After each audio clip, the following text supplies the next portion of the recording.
Assalamualaikum warahmatullahi wabarakatuh. Halo semuanya. Makasih ya masih mau nemenin aku sampai saat ini buat membahas bab-bab dalam perilaku organisasi. Nah, selanjutnya aku mau lanjutin nih membahas tentang bab 11 tentang perilaku organisasi, yaitu tentang komunikasi. Apa sih komunikasi itu?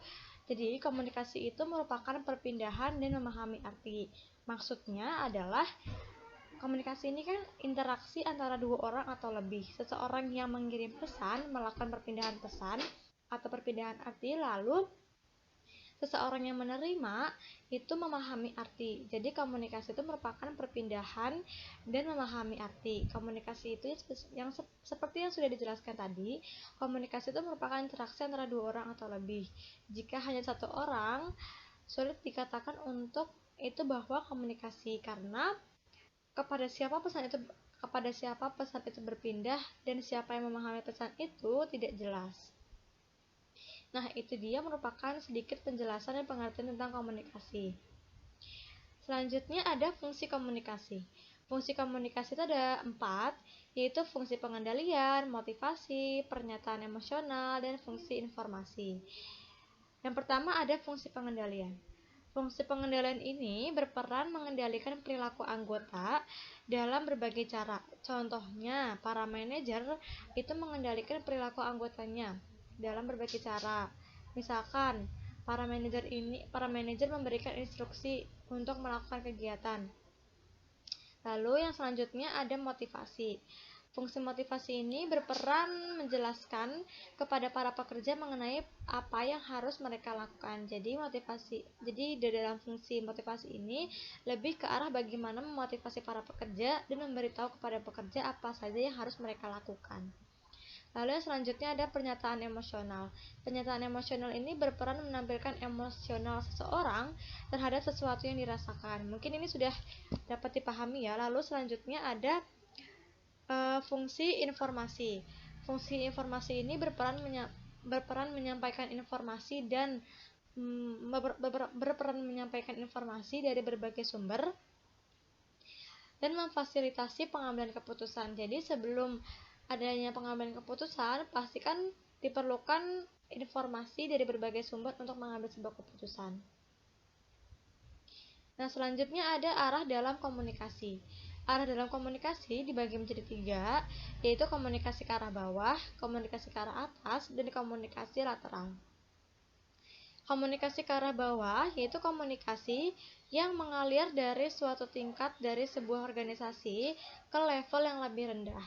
Contohnya yaitu ketika para manajer memberikan instruksi atau arahan atau berkomunikasi kepada bawahan. Para manajer ini bertindak sebagai tingkat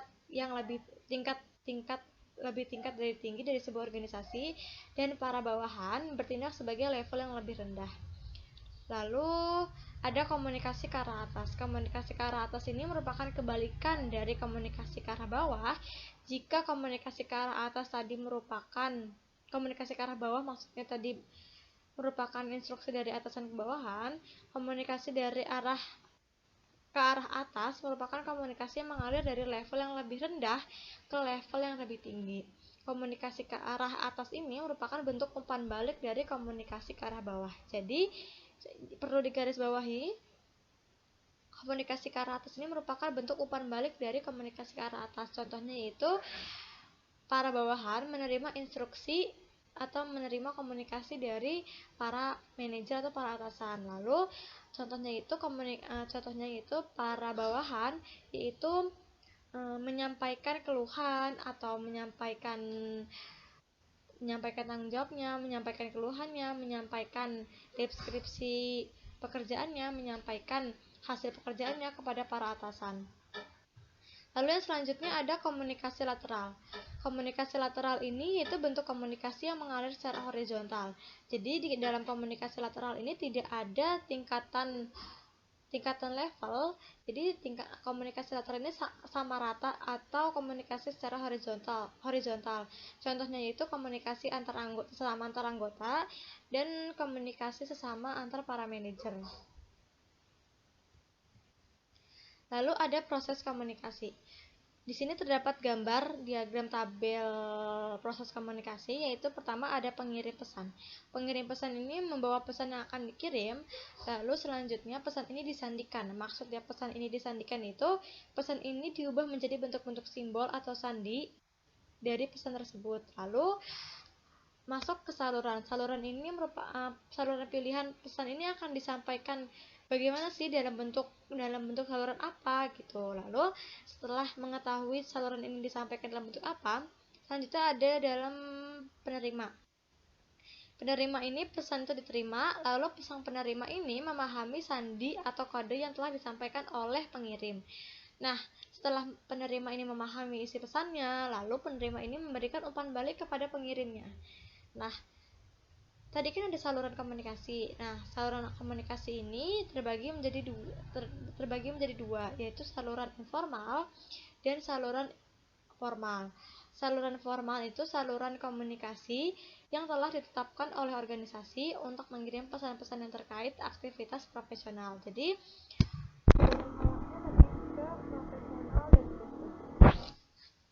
lalu yang selanjutnya ada saluran informal. Saluran informal ini yaitu saluran komunikasi yang diciptakan secara spontan dan berkembang sebagai tanggapan atas pilihan-pilihan individu. Lalu selanjutnya ada jaringan komunikasi organisasi. Jaringan komunikasi organisasi dibagi menjadi dua, yaitu jaringan kelompok kecil yang formal dan jaringan kelompok dan gosip. Jaringan kelompok kecil yang formal ini pada dasarnya merupakan jaringan yang besar, jaringan umum yang besar, lalu diperkecil karena memiliki komunikasi atau memiliki individu atau melewati individu atau komunikasi yang banyak. Lalu diringkas menjadi 3 kelompok, yaitu ada roda, rantai, dan saluran.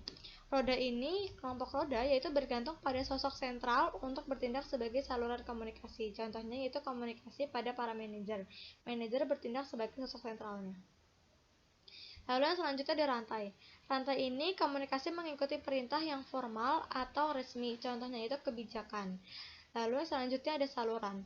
Saluran ini tidak bergantung pada sosok sentral, semua anggota kelompok berkomunikasi satu sama lain secara aktif tanpa seorang pun yang mengambil peran sebagai pemimpin. Lalu jaringan komunikasi organisasi yang kedua ada gosip. Gosip ini merupakan jaringan kelompok yang informal, suatu jaringan komunikasi informal dalam organisasi. Nah, bagaimana sih gosip atau rumor itu dapat muncul? Yaitu jika rumor dan gosip itu muncul sebagai tanggapan terhadap situasi yang penting bagi kita. Lalu ketika gosip itu terdapat ambiguitas. Lalu yang ketiga ada di bawah kondisi yang menimbulkan kecemasan.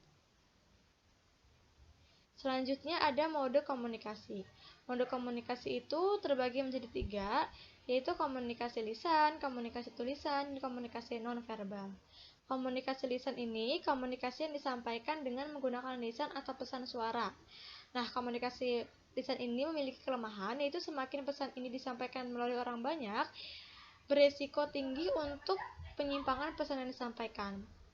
Contohnya apa sih contoh komunikasi pesan lisan? Contohnya itu telepon, video call, lalu voice note, ataupun yang berkaitan dengan lisan.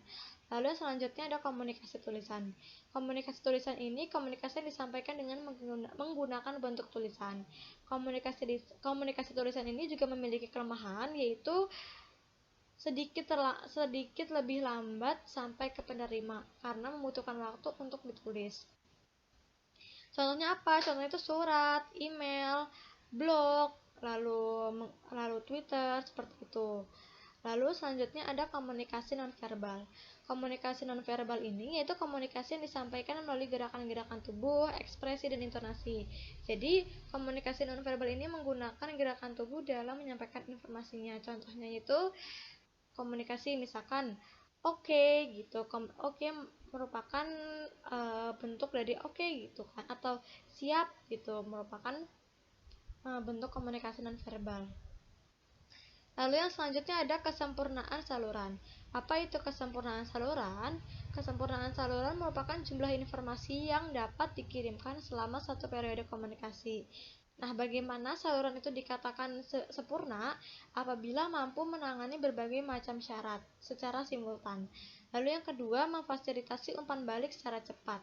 Dan yang ketiga, menjadi sangat pribadi. Yang selanjutnya, bagaimana cara memilih metode komunikasi? Nah, memilih metode saluran komunikasi bergantung pada apakah pesan tersebut bersifat rutin atau tidak. Pesan yang rutin cenderung mudah dan memiliki sedikit ambiguitas dapat menggunakan komunikasi lisan atau tatap muka. Nah, lalu ya, tanpa tatap muka maksudnya. Karena sedikit terjadinya ambiguitas, lebih mudah tersampaikan, lebih mudah dipahami maksudnya. Lalu yang kedua ada pesan yang rumit dan lama serta memiliki tingkat ambiguitas tinggi, dapat menggunakan komunikasi tertulis atau bisa juga dengan percakapan tatap muka.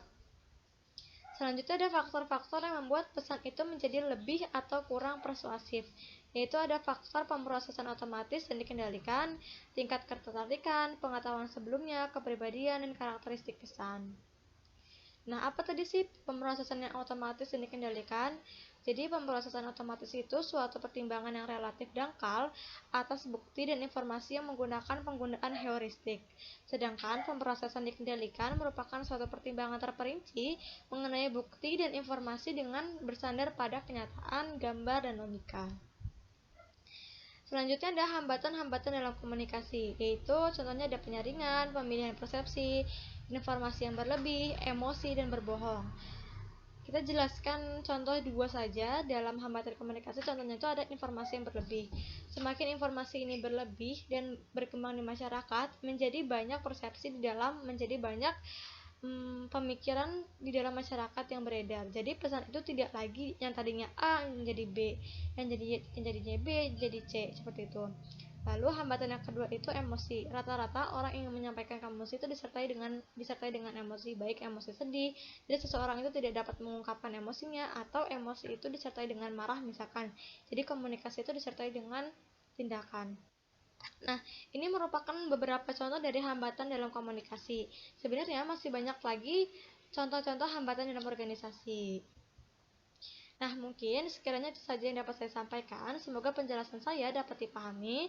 Kita akan bertemu lagi di bab selanjutnya dalam perilaku organisasi. Saya akhiri. Wassalamualaikum warahmatullahi wabarakatuh.